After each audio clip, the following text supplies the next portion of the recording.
नमस्कार दोस्तों, आज की कहानी है अनपढ़ ही अच्छे हैं। पूजा आज सुबह से ही उदास और परेशान थी। माँ के बार बार पूछने पर भी उसने कुछ नहीं बताया। वो अपने कमरे में सुबह से ही घुसी हुई थी। आज उसने अपना फ़ोन भी बहुत ज़्यादा इस्तेमाल नहीं किया था। दोपहर का समय था। घर में लंच की तैयारी चल रही थी। सुमन खाना टेबल पर लगा ही रही थी कि उसके घर की डोरबेल बजती है। अमित, ज़रा देखना कौन है दरवाजे पर, मेरे हाथ में खाना है।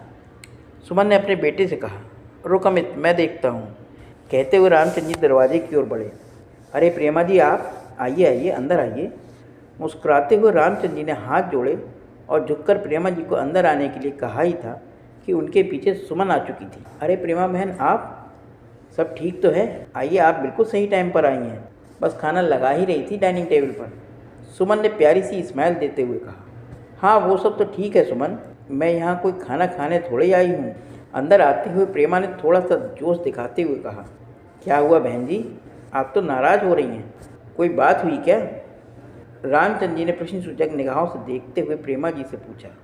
प्रेमा ने उनके प्रश्नों का उत्तर ना देते हुए कहा, पूजा कहाँ है? जी वो अपने कमरे में है, अभी बुला देती हूँ। पर क्या उसने कुछ किया है? सुमन ने फिर से वही प्रश्न किया।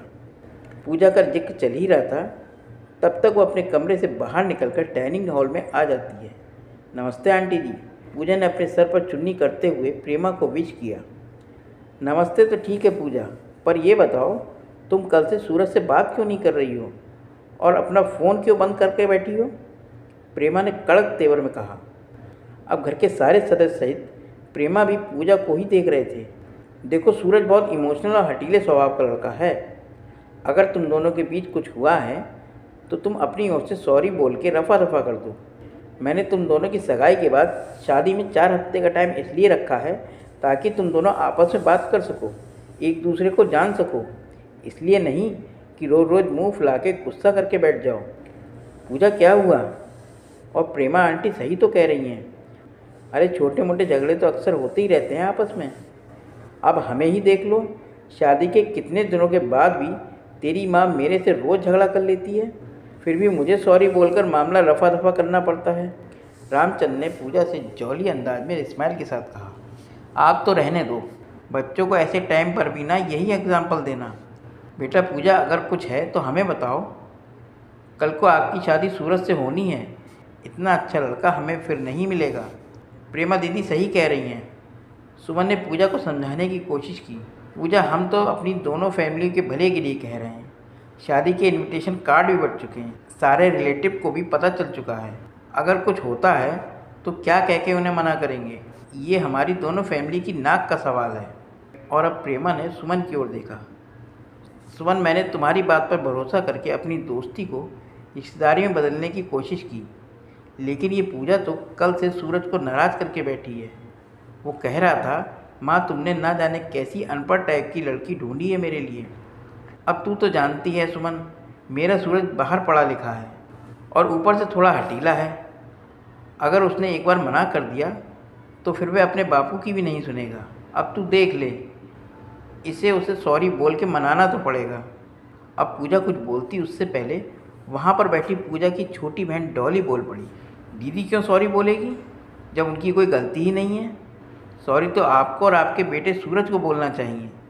डॉली की बात सुन के सब हक्के बक्के और हैरान रह गए। क्यों डॉली, ये क्या कह रही है तू? हाँ, मैं सही कह रही हूँ। कल रात को सूरज जी वीडियो कॉल पर दीदी को सारे कपड़े उतारने और उनकी न्यूड फ़ोटो देने की डिमांड कर रहे थे। जब दीदी ने ये सब करने से मना कर दिया तो उनको अनपढ़ गंवार का ठप्पा लगा के मुंह फुला लिया। यही पढ़ाई की है क्या उन्होंने बाहर जाकर? डॉली ने रोब झाड़ रही प्रेमा को उल्टा कटघरे में खड़ा किया। नहीं नहीं, ऐसा कुछ नहीं है, तुम शायद गलत समझ रही हो। वो क्या है कि सूरज ज़रा मॉडर्न टाइप का लड़का है तो बोल दिया होगा, इसमें कौन सी बड़ी बात है। और वैसे भी आजकल तो सब नॉर्मल है सोशल मीडिया के ज़माने में। प्रेमा ने झूठ मूठ की सफाई देकर अपने बच्चे को बचाने की कोशिश की। अभी तक शांत खड़ी पूजा ने माँ को गले लगा लिया।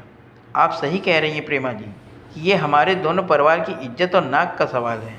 पर अब सोचने वाली बात यह है कि नाक किसकी कटी है, आपके परिवार की या हमारे परिवार की?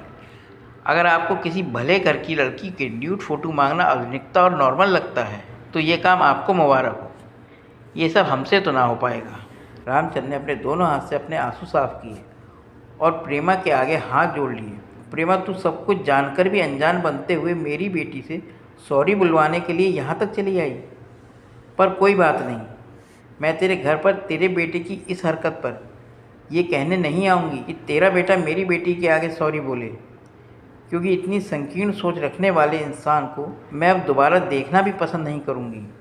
अब तू जा सकती है। प्रेमा अब कुछ बोलने लायक ही नहीं रही थी। वो अपना सा मुँह लिए चुपचाप वहाँ से जाने लगती है। रामचंद्र और सुमन अपनी बेटी को अब गर्व से सीने से लगाते हुए कहते हैं, ऐसे पढ़ा लिखा होने से अनपढ़ गंवार होना लाख गुना अच्छा है। दोस्तों, ये कहानी आपको कैसी लगी? अगर ये कहानी अच्छी लगी हो तो मेरे चैनल को लाइक करें, सब्सक्राइब करें और शेयर करें। धन्यवाद दोस्तों।